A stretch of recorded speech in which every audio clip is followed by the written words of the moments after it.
রাজশাহীর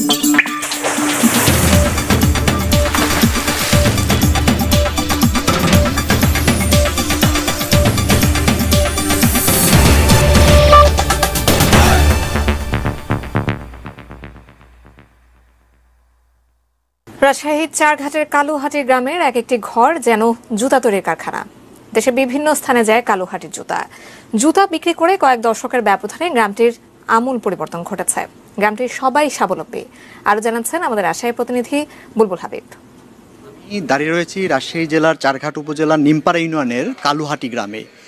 এই কালুহাটি গ্রামে আসলে একসময় খুবই দরিদ্র একটা এলাকা ছিল, কিন্তু 1980 সালে এখানে পাদুকা শিল্প গড়ে ওঠার পর থেকে কিন্তু এখানে এই অঞ্চলে মানুষের জীবনযাত্রার ব্যাপক পরিবর্তন ঘটে এবং এই পাদুকা শিল্পে যে জুতা কারখানাগুলো রয়েছে, এখানে প্রায় 75টি জুতা কারখানা রয়েছে। সেখানে 15 থেকে 20,000 মানুষের কর্মসংস্থান হয়েছে এবং তারা কিন্তু তাদের ভাগ্যের চাকার সেই পরিবর্তন ঘটিয়েছেন।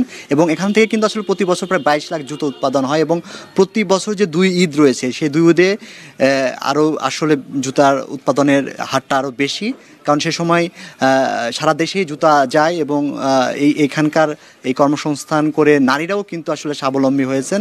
এবং এখানকার যারা আসলে মালিক রয়েছেন তারা কিন্তু তাদের পরিকল্পনায় রয়েছেন যাতে আসলে এখানকার জুতা যেন আসলে দেশের বাইরে যেতে পারে, সেই উদ্যোগটা তারা আসলে নিতে চান। এই জন্য তারা সরকারের সুদৃষ্টি এবং প্রত্যাশা কামনা করছেন যেন এখানে অত্যাধুনিক মেশিনারিজ এবং আরও এই মেশিনারিজগুলো যেন সরকারের উদ্যোগে যদি এখানে স্থাপিত করা যায় তাহলে পাদুকা শিল্পের একটা ব্যাপক সম্ভাবনা রয়েছে। কারণ এখানে এই কালুহাটি গ্রামে প্রত্যেকটা গ্রামেই কিন্তু প্রত্যেকটা বাড়িতেই কিন্তু একটা করে কারখানা রয়েছে, এই পাদুকা শিল্পের।